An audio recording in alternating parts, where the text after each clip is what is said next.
Welcome back to the stream. Tuco is just eating, which I'm proud of him for.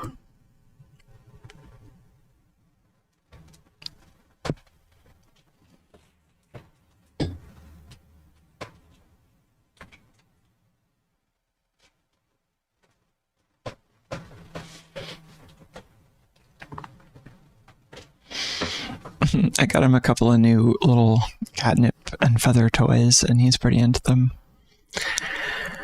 I've started to figure out what general styles of toys Tuco is really into. Gosh, I can see the green electrical outlets working out back there. It just looks like my cat fountain is plugged into that building.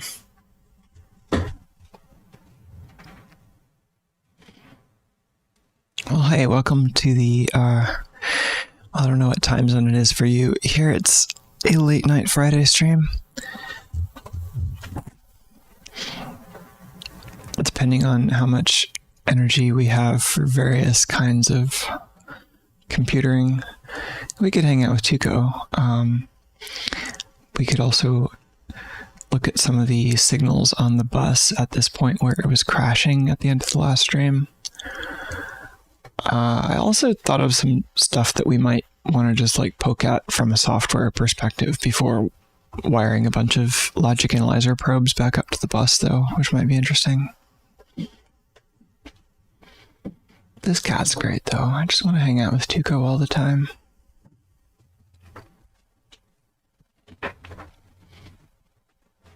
Hey, Tuco.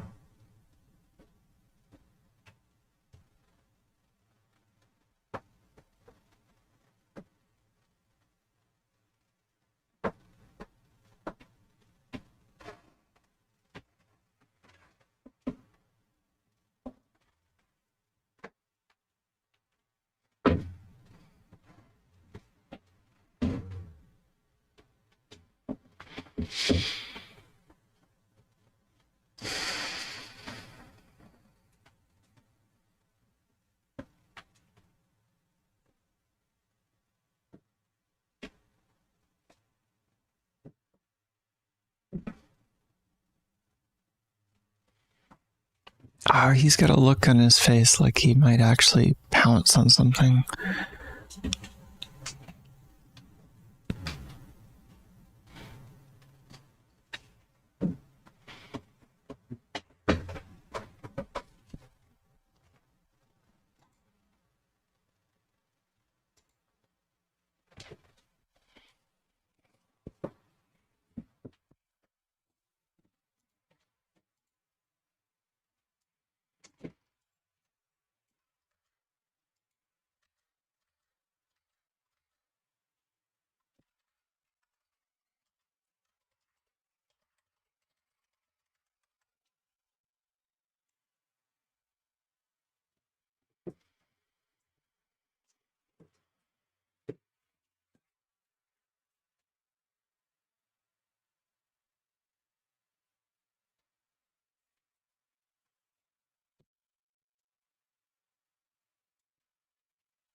Might have to turn some of these lights off so the screen actually shows up. But for most of this, we don't need to read the screen.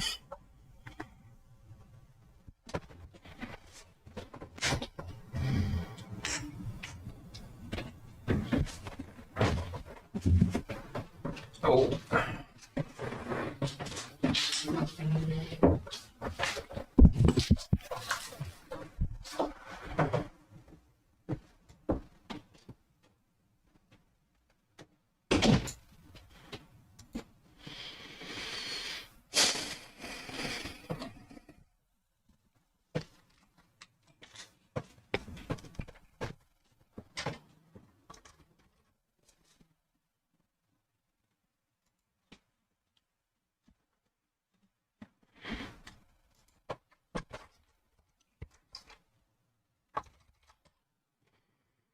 Okay. So yeah, I basically don't need the LCD for anything except actually getting into this grub console. So I can go back to the layout with the larger cat and turn on some more lights.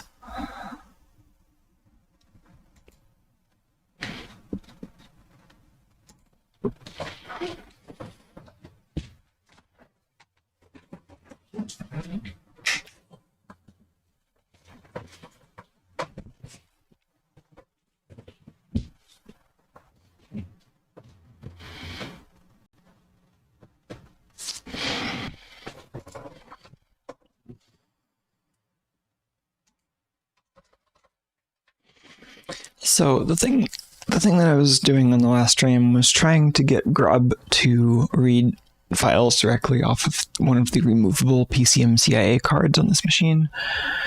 This is mostly in an effort to simplify the boot process and remove dependencies on pieces that are not externally accessible on this machine. So I want to be able to reassemble it and get it off my desk and still be able to hack on it, basically. So I want to be able to write something small and simple to the compact flash card, which is relatively unreliable and relatively hard to get to, and then bootstrap the system from there. So it seems like the simplest route here is to put grub on that card and then have it load Linux or whatever else I want from some removable media. Ideally the network, right? But I don't think realistically I can get grub to do the network boot. I think realistically for network boot, unless I want to write brand new drivers for this, I need to use something based on Linux or maybe DOS. So that's not great. That's probably something that I want to be able to do, but not necessarily use as my default boot strategy. So the thing that I'm trying to do now is just have a small 4 megabyte image that I can DD onto a compact flash card that just has grub on it. And then I can use that to load the grub parallel ATA driver to then talk to the removable PCMCIA card. This requires configuring that PCMCIA card though, and like enabling the card controller. So I'm trying to do that from the grub command prompt. I got something put together on the last stream that seems like it might work. When I try to talk to the card, it seems like something is mapped to that memory, but it's just hanging when I access it. That could mean a bunch of things, but it's like the I/O cycle that it's starting is not actually completing. I'm not sure why that is. It could be because there are some signals that I need that aren't turned on. It could be there's like a power or clock enable that's missing. It could be oh gosh, it could be like a timing or clock speed thing, or maybe I need to like turn on some wait states that aren't on. Basically, there's a sequence of things that have to happen for this transaction to complete, where the processor reads or writes an I/O port during the execution of one CPU instruction. So the processor has a sequence of things that it does to interact with the external world via the ISA bus. And that's what the card is. That's what the card is. It's just like a piece of electronics that fulfills that protocol. And the PCMCIA bus is just like an intermediary on that protocol. So the hardware in the slot is something that ideally, would think of itself as an ISA device. ISA is very simple. It's really just a sort of semi-standardized way of reading and writing memory and I/O ports over a 16-bit bus that happened to fit a lot of like early PC stuff. PCMCIA is just like an extra layer on top of that. So the PCMCIA controller in this case is part of the chip, part of the system on chip. So we can write just some registers on that, enable the slot, map its I/O space. At that point, the I/O space hangs. So I want to look at the I/O axis on the logic analyzer. I think maybe one thing I want to do that was sort of nagging at me before I break out all the tiny wires, I want to see if we can do basically the same experiment, but with memory instead of I/O access, and see if that has a similar effect, or if it works, that would in this case let us read the card information structure, which has stuff like the name of the card manufacturer, and like that's how the kernel normally figures out what driver to load. So I might try to do that. Enough talking. I'm just gonna kind of quietly hack on stuff, but we can have like a quiet cat appreciation moment here where I encourage my kitty there to eat more food.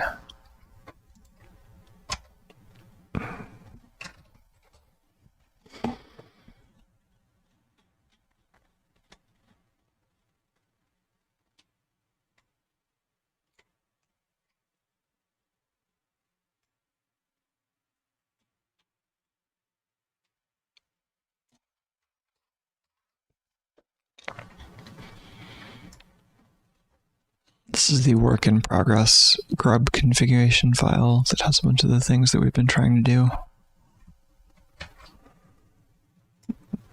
We haven't actually been getting down to the point where we insert the parallel ATA module. I did this under QEMU, where we have an emulated ATA controller that we can just have, like, you know, two buses and, you know, up to 4 drives there. In QEMU this works, so that was enough just to verify that our patch to grub was seeming to function. In this case, I was running these commands by hand and then just trying to read and write the IDE ports at... I always have to look it up, but there's a drive select register. I want to say it's like 176 that you would actually technically have to write first to select whether you're talking to the first hard drive or the second hard drive. Realistically, I think it would default to the first hard drive anyway.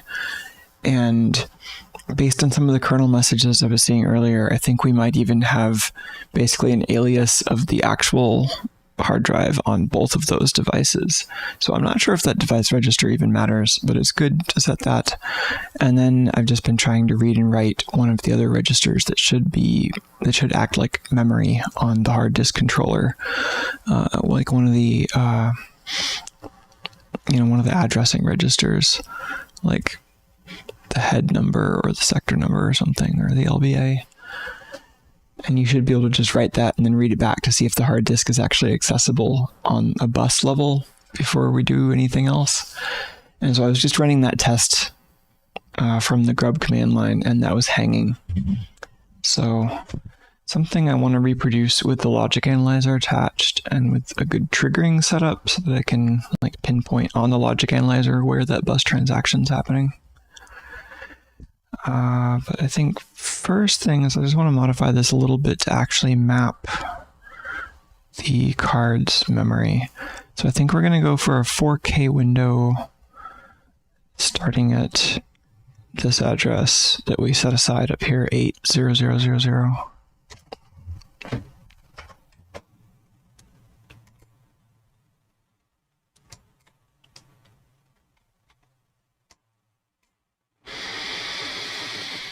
I need a document. I should keep my documents handier. I'm like, I should open the document from a graphical user interface, but really...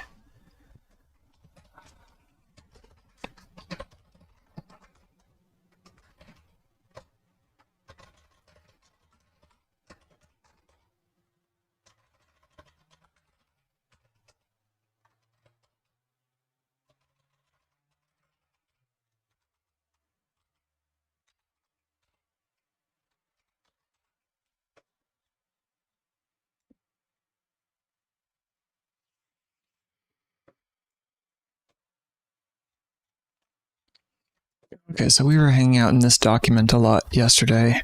This is one of the documents published by AMD, who makes the system on chip, which has the CPU and the PCMCIA controller on it.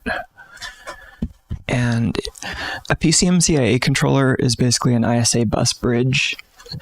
It has a way of routing resources between the sockets that you can plug cards into and the stationary resources that your CPU provides. So in this case, the resources are a memory mapped I/O space where you can have I/O that looks like memory from a software perspective. So it occupies address space. You have to figure out where to put it, but then you can access it a good bit quicker than the I/O primitives. And that's common for things like network cards or graphics adapters, where you either want to access, you want to access some amount of memory that's physically located on the card either quickly, or you want to access it in a way that, from software's perspective, can look kind of like regular memory. There are a bunch of caveats there. So it's often used by network cards and always by graphics cards. So that's one bus resource. We don't actually need that for the hard drive, but there's some optional memory that's, it's not optional in PCMCIA, but the hard disk would not need this, but because it's a PCMCIA card, it has this configuration memory. Then there's I/O space. That's where everything actually kind of canonically lives for an IDE hard disk. IDE is really also just a bus bridge. Like the hard disk in this case is actually implementing a set of registers which are mapped into the ISA I/O space. And that IDE port, that 40 conductor ribbon cable going into your motherboard, is really just like a little branch off the ISA bus. So it has a lot of the same features and constraints that ISA would have. It's just you're using the motherboard to map that into one of a couple of standard spaces usually. So you have like 8 registers that are just implemented on the hard drive. So in this case, those registers are implemented on the PCMCIA card, and I'm trying to map them in somewhere.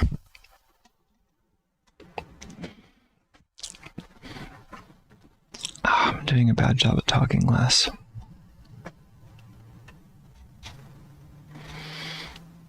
Anyway, I was going to enumerate the resources. There's I/O, there's memory, there's DMA, direct memory access, which lets a card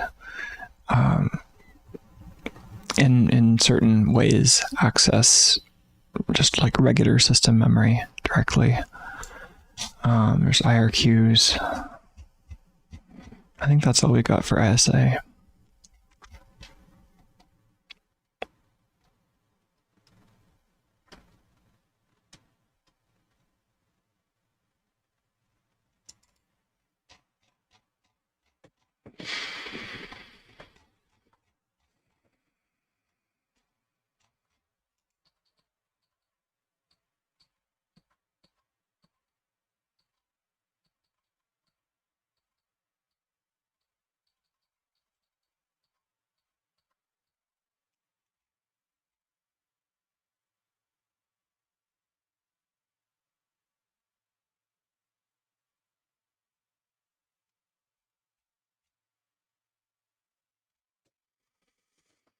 I think the memory windows are a little more complicated than the I/O windows.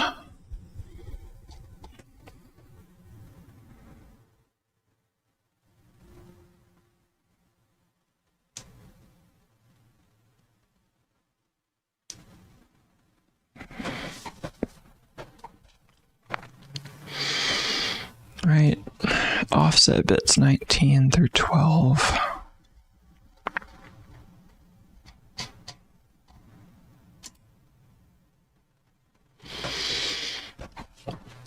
Oh, I'll be right back.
Tuco.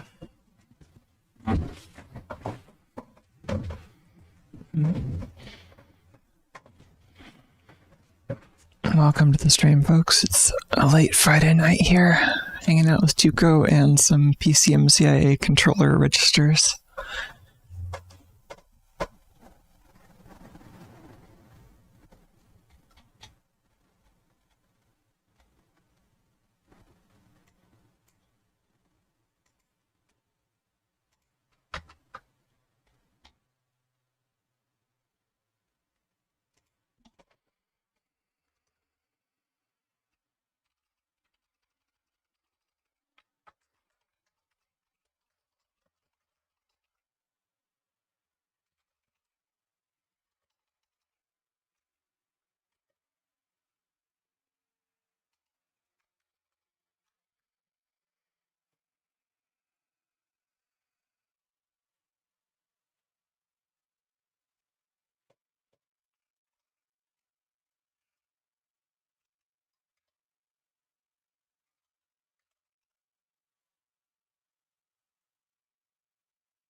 I think this means the offset has to be negative 80,000.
Right, I think that's what we actually want. We don't have all those bits.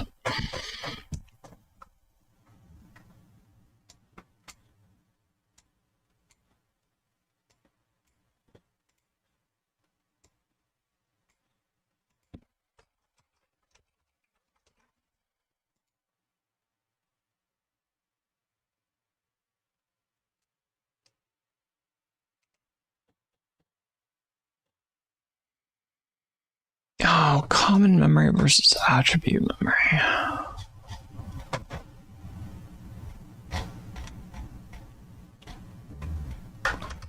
I don't remember the distinction between those two.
Yeah, I'd have to refresh my documentation memory to remember what the precise relationship is between the CIS and the attribute memory. Like, is all of the attribute memory the CIS? Like, is there stuff that isn't in that tuple format?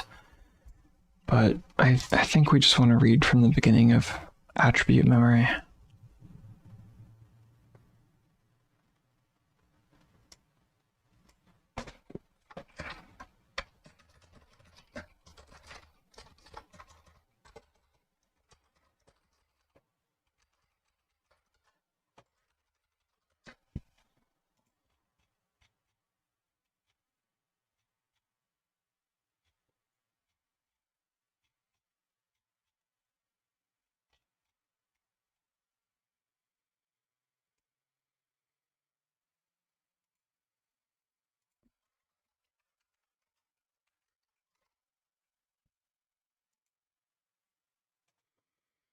$19 through $12, huh?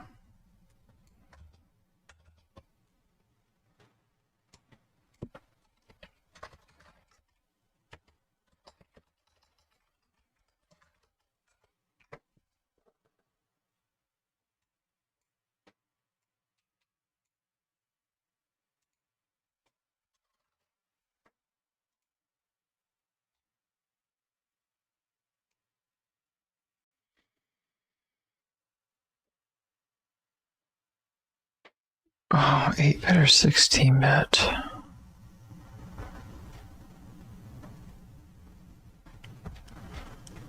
I don't know why we wouldn't enable the whole 16-bit data path here.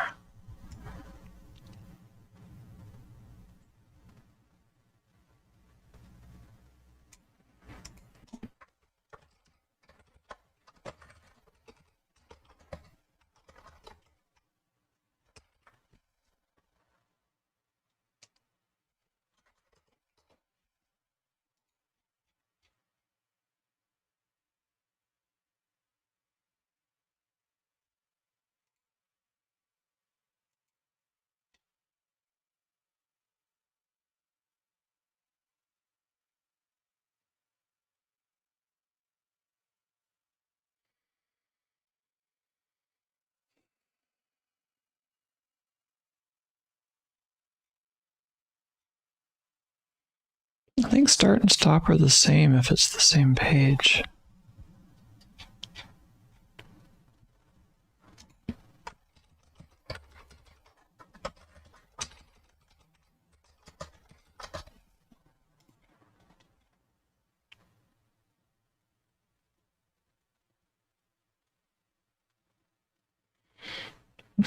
Timer select.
Okay, those are the memory window registers.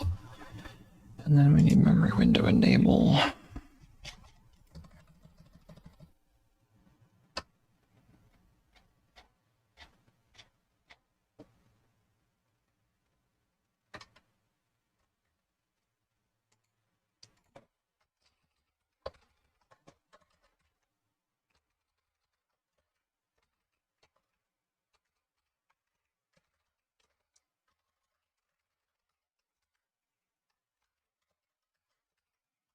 Okay, let's try that.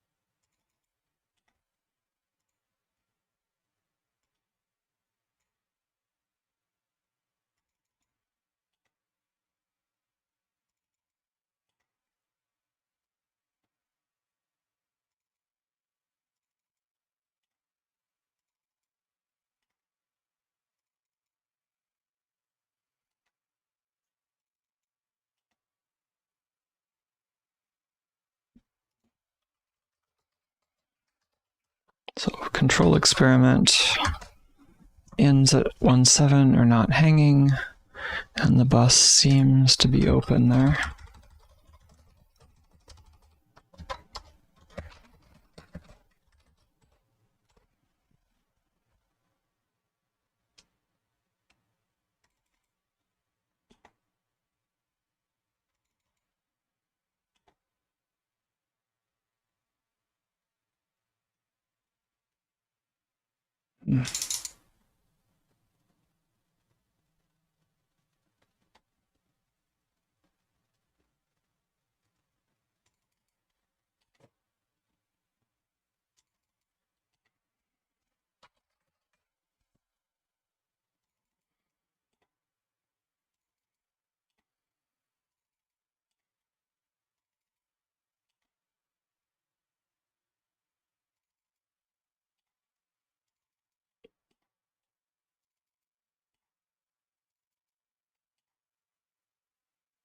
Okay, I'm not going to enable the I/O window quite yet. Now I'm going to set up the memory window.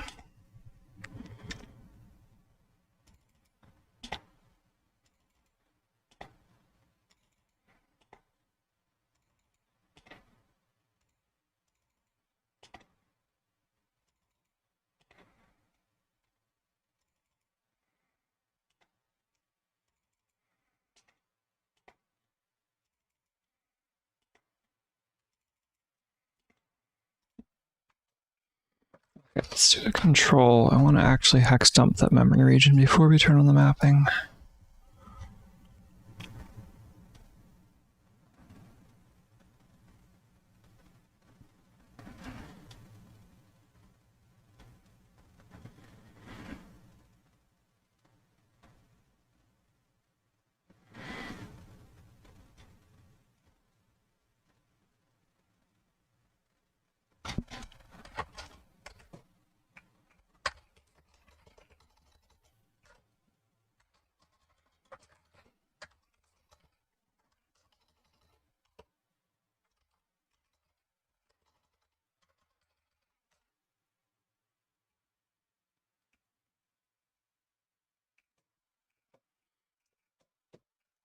Yep, there's a page of memory there. Oh gosh, I hope that second parameter wasn't a length. I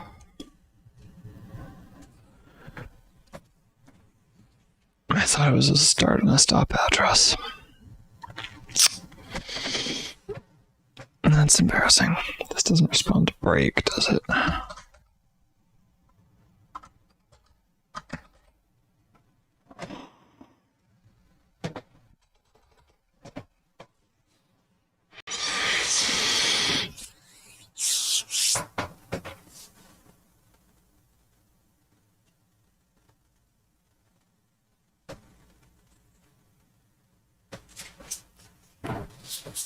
Yeah, it's a strange thing to be doing late Friday night, right? PCMCIA and CAT, but here we are.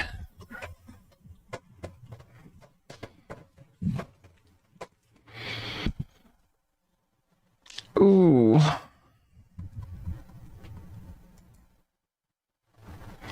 What are we running into here? We're just gonna be dumping out. Gosh, how much was that?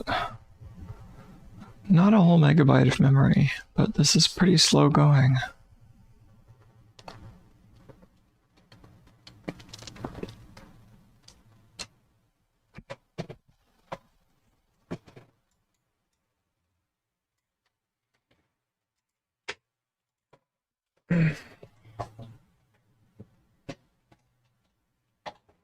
Yeah, let's try that again.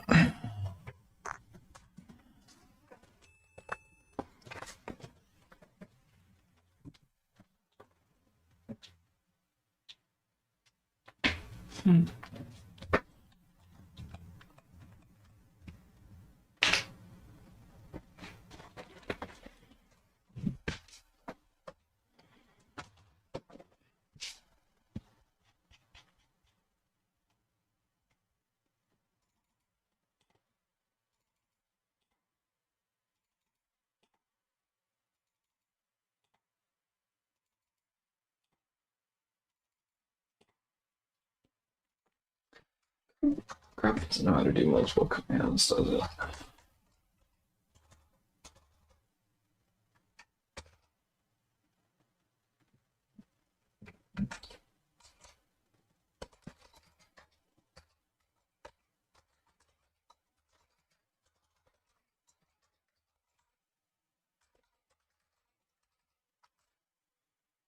Yeah, gosh, I should. It's tempting to at least put the pairs of these on the same line.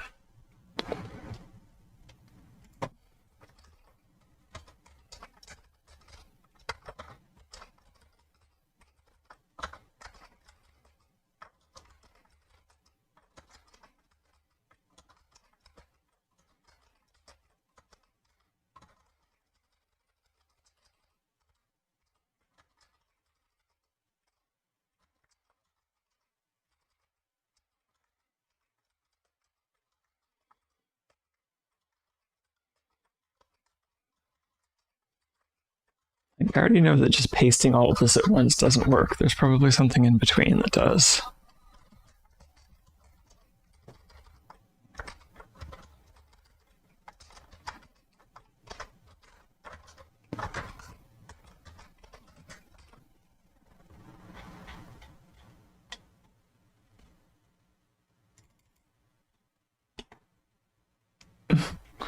Okay, that's already larger than the buffer.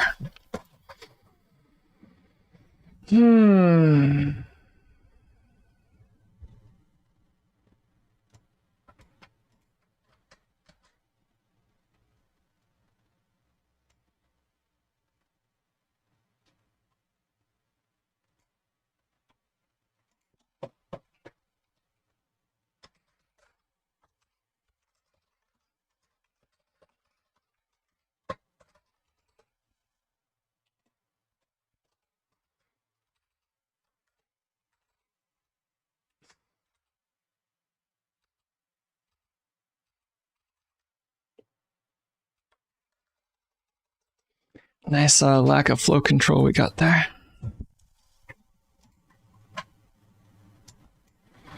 Yeah, okay, so much for cleaning this up.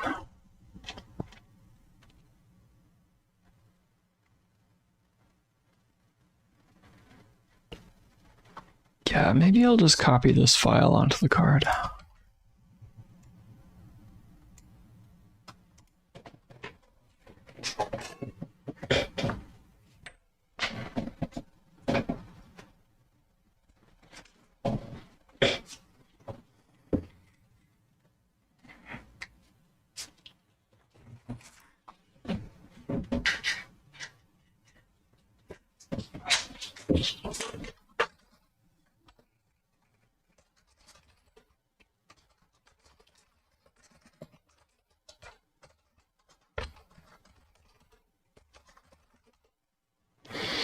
Oh man, her boot disk is like half empty.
Oh, Juko's eating. Oh, good job, Juke. Don't let me scare you.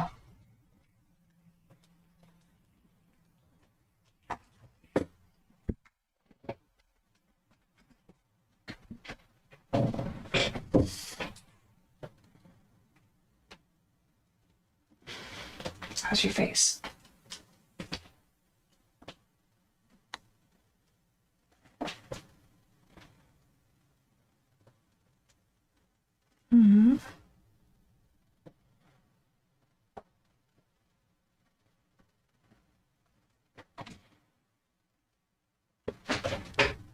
Okay. Hmm.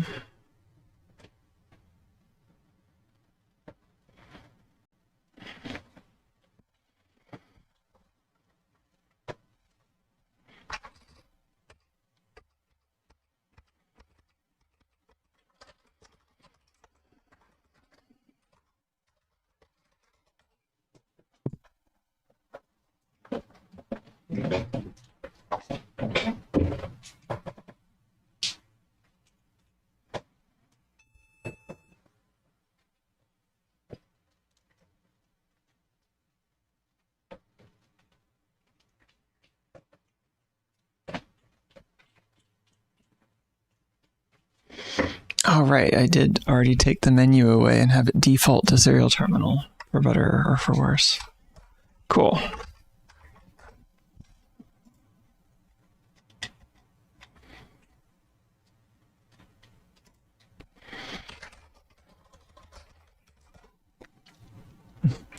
Second parameter, sure enough, is size.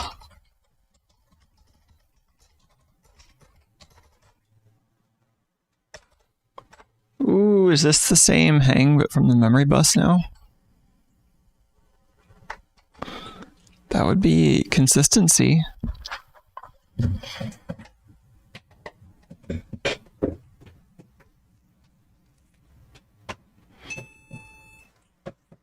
It's actually kind of nice getting right to a serial grub prompt without having to interact with the machine.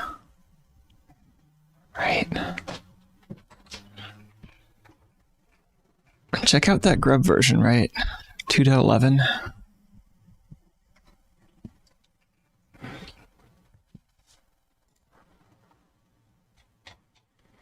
Anyway, I'm going to do a memory dump starting just before the windows just to verify that it crashes once we hit the window.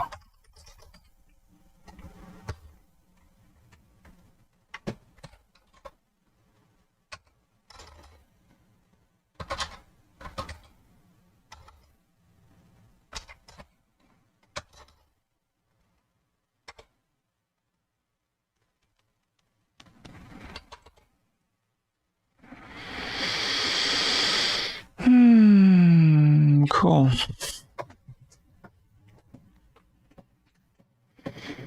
Alright, so should I do the logic analyzer stuff tonight or save that for tomorrow when more people are awake?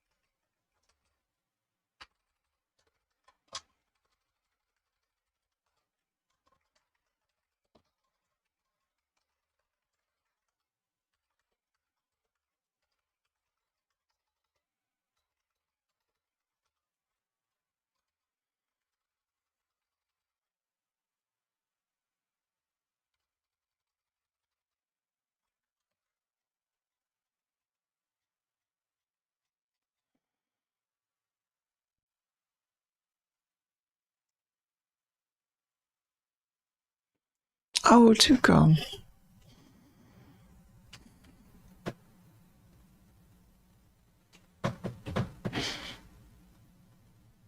He likes that toy.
Hmm.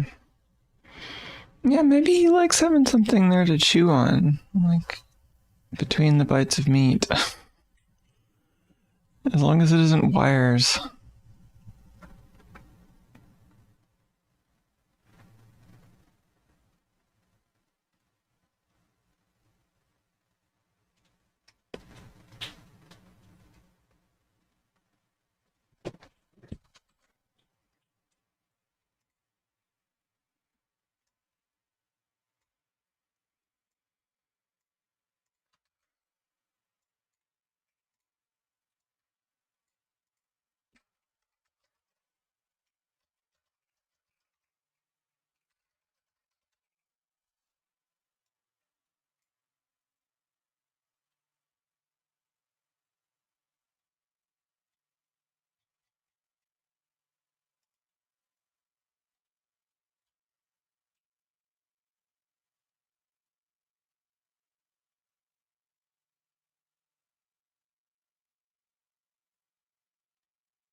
That other toy has transparent feathers.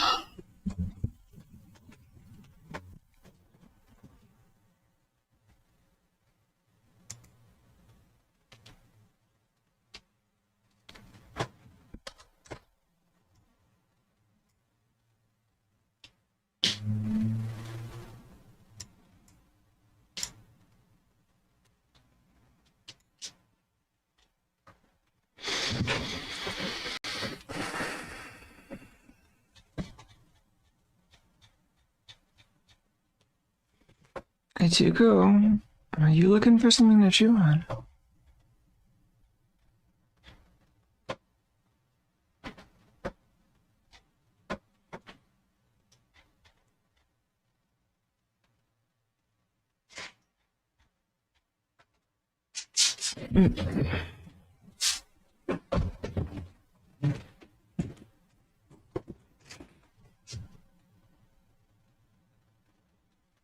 No.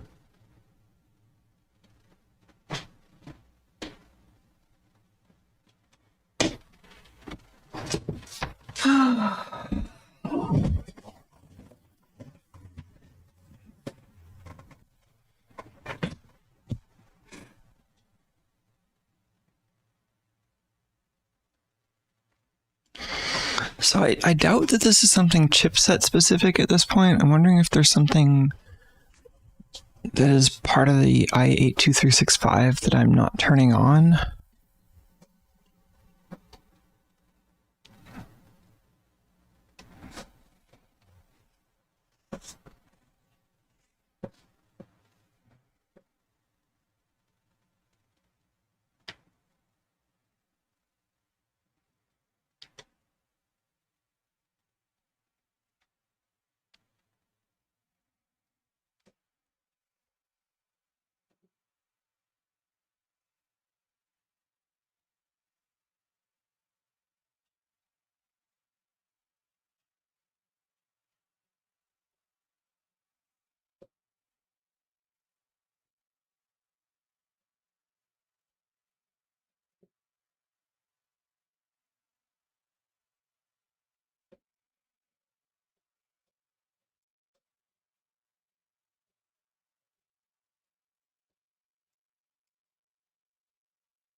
So many similar registers. Is there something after all these memory windows?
Okay, so we have a bunch of prescaler registers we can use to get slower timings than the default. I doubt that we need slower timings for this card, but it's possible. The one place I looked at the timings Linux was setting, they were set to the fastest values.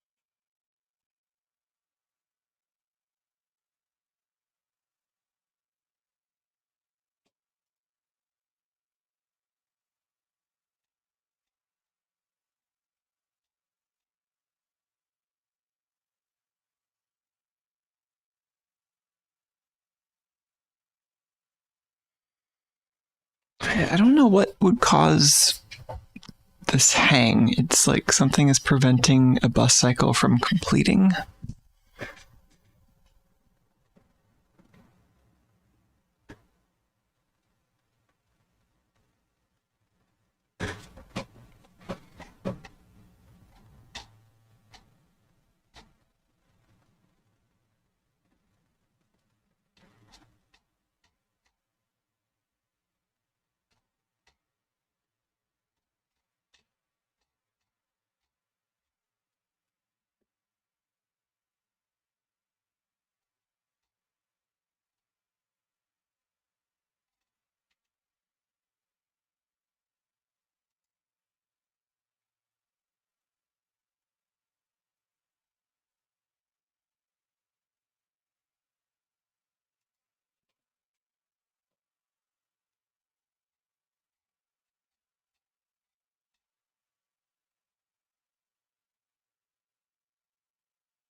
Oh yes, there's a import acknowledge that we're waiting for in the case of an IO read.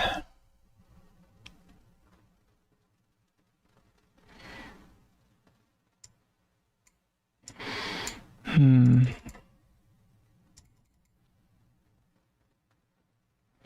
this weight signal. There was something weird about how the weight signals are wired on this chip. And like I don't know anything about PCMCIA really beyond the basics that I'm reading in these documents. Like I've never seen the actual PCMCIA specs. I'm assuming that there is just a weight pin that you can use to prolong a bus cycle here. But whatever that is, I happened to notice a note in the datasheet saying that there's only one of those shared between the two sockets. I don't know that actually affects software at all. That might just be an electrical design consideration, though. It means that the logic board here must have some gates on it to combine those signals. But then I think a bus cycle stall is a bus cycle stall, right? Like it just depends on when that's asserted.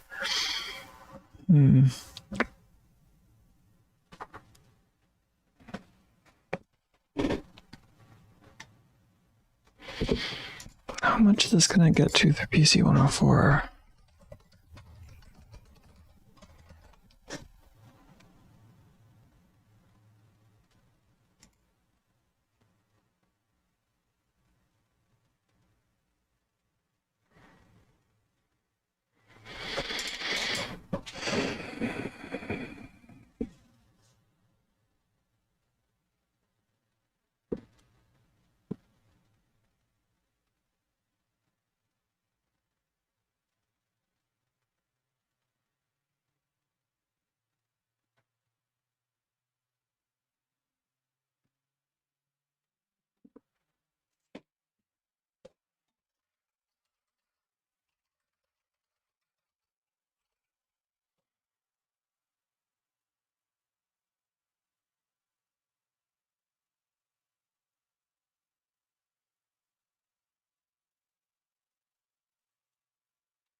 These standards are online now.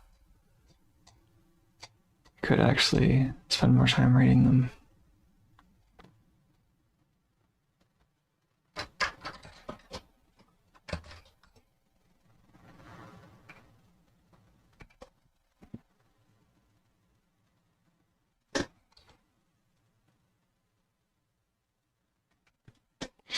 Extended bus cycle output.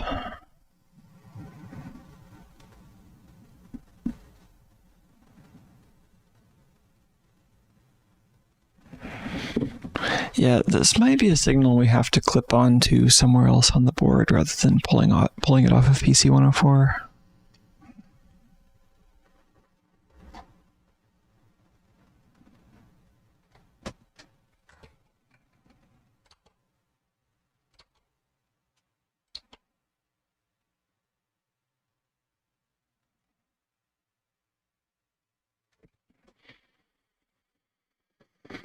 Actually, I wonder if there's anything to enable or disable those.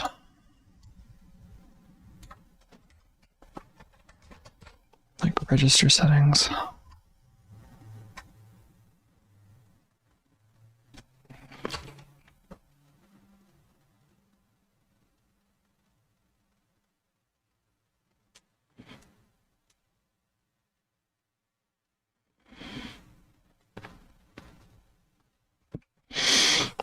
There's a question in chat about whether I know the Long Now folks. No.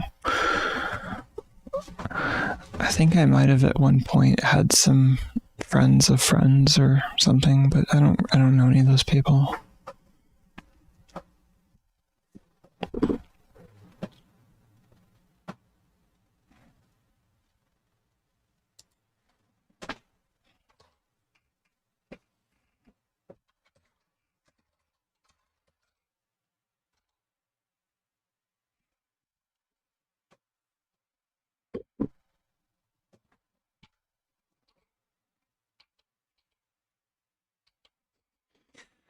So many things called weight.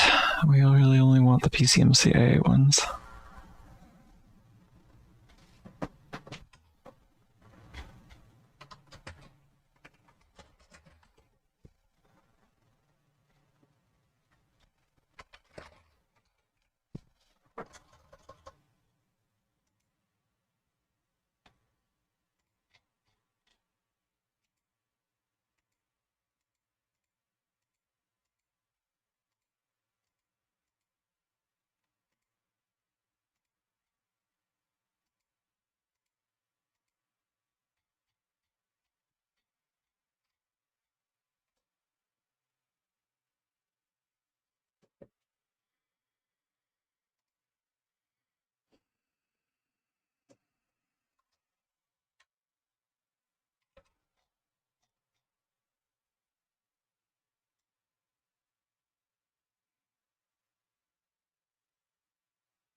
Oh, I forget what this was set to. I think we were in standard mode.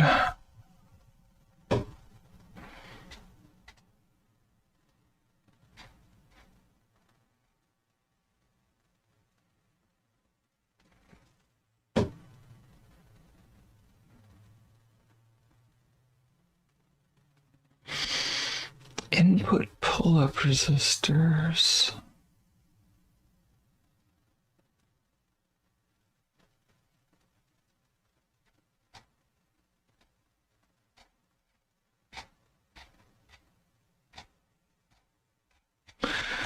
I doubt that's the problem.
Excuse me.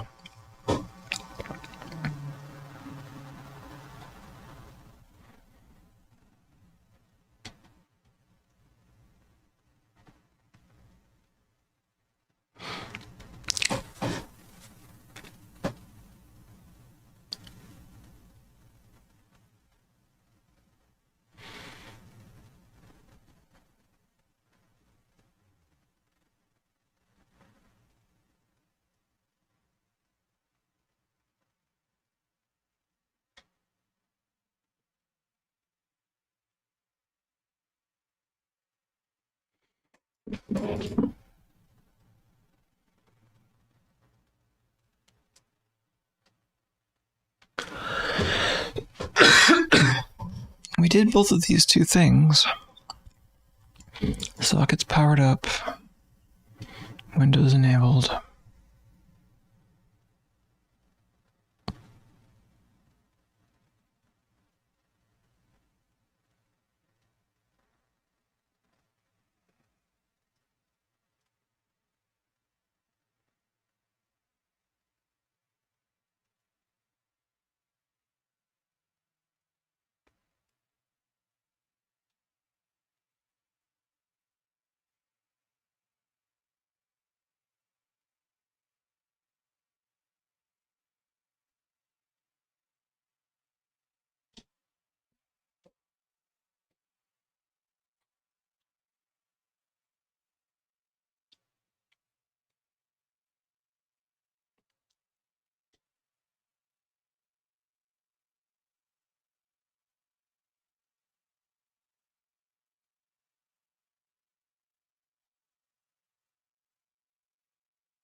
I wonder if it could be a pull-up issue.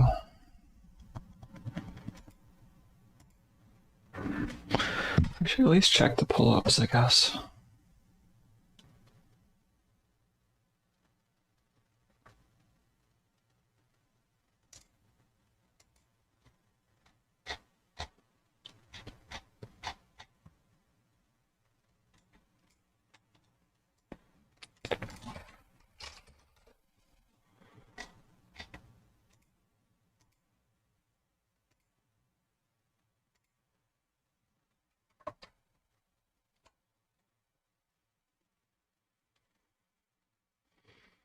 Okay. CSC register F2.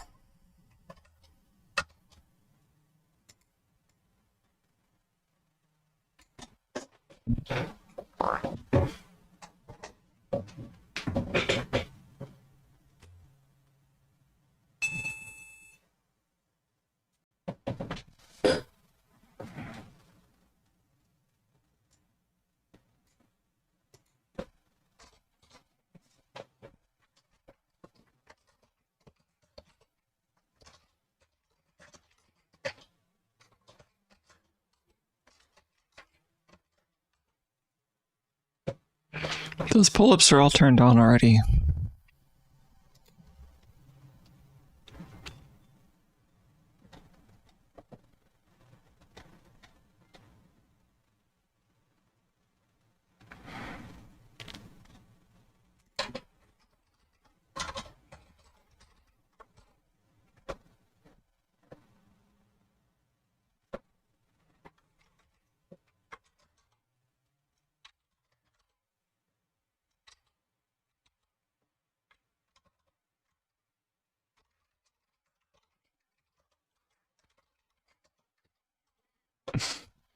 Is the revision also coincidentally 3?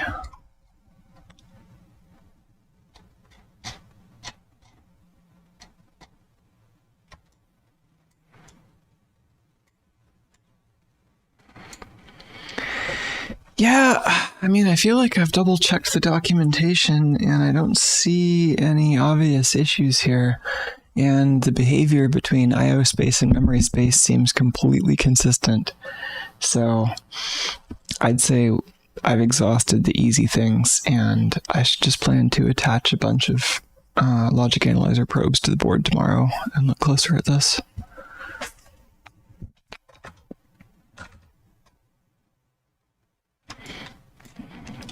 Here's the grub script I've got so far.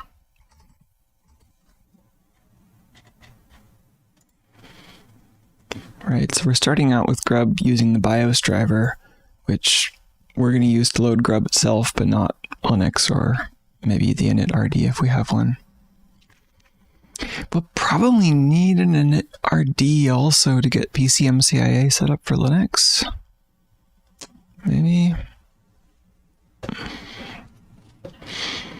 We need an init-rd to boot off the network, I guess, if we want to boot. I don't know, I'm just imagining that there's probably a way to get Linux to boot up off of the IDE PCMCIA card with the same configuration, but I mean, I imagine that as soon as it loads the PCMCIA driver, the mapping disappears and all of a sudden it can't access the disk, and so that's no good. So what you'd actually want is for grub to access the disk like this enough to read the init-rd and the kernel. Then init-rd would get the Linux PCMCIA subsystem set up correctly, and then you'd use that to actually mount the root on PCMCIA. So I think that's the way to get this working.